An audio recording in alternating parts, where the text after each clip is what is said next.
दिल्ली में रात के अंधेरे में भगत सिंह और बटुकेश्वर दत्त गुप्त रूप से मिलते हैं। उनके सामने एक मेज बम बनाने की सामग्री से ढकी हुई है। भगत सिंह घोषणा करते हैं, हमें कुछ ऐसा करने की जरूरत है जो पूरे हिंदुस्तान को हिला दे। बटुकेश्वर दत्त जवाब देते हैं, ताकि लोग समझें कि चुप्पी से आजादी नहीं मिलती। उनकी साझा दृढ़ता धुंधली रोशनी में मजबूत होती है। उनकी आंखें क्रांति की आग को दर्शाती हैं। भव्य सेंट्रल असेंबली के भीतर नेताओं के बीच बहस का तूफान चल रहा है। भगत सिंह और दत्त आगंतुक दीर्घा में चुपचाप बैठे हैं।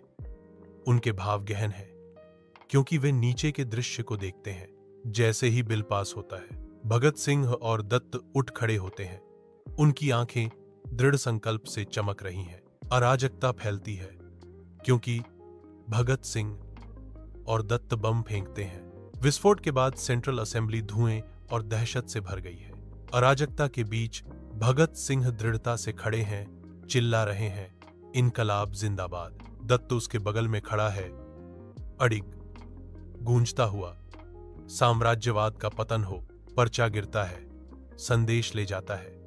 बाहरों को सुनाने के लिए एक तेज आवाज की जरूरत होती है। केंद्रीय असेंबली में पुलिस का अचानक आना हवा को तोड़ देता है, जो विद्रोही कार्य के अंत का संकेत देता है।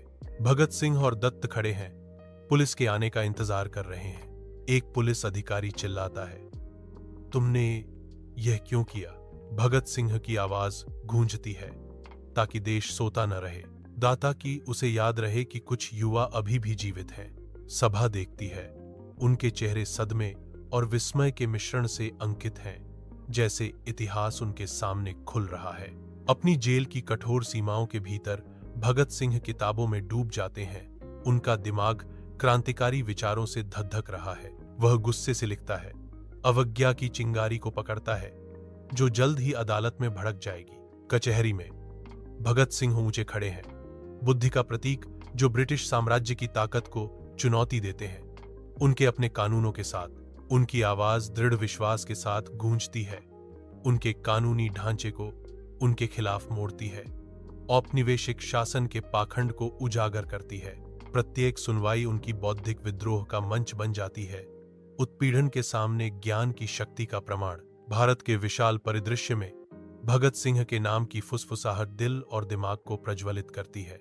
वह विद्रोह के प्रतीक के रूप में उभरता है, एक ऐसे राष्ट्र के लिए आशा की किरण जो स्वतंत्रता के लिए तरस रहा है। क्रांति की भावना भूमि पर छा जाती है, जो भावुक लोगों की आवाजों पर टिकी होती है। भगत सिंह, एक विचार, एक आग, एक इनकलाब। वह घोषणा करता है जो एक पीढ़ी की भावना को प्रतिध्वनित करता है। उनके शब्दों की गूंज गूंजती है, जो इनकलाब के साझा दृष्टिकोण में जनता को एकजुट करती है।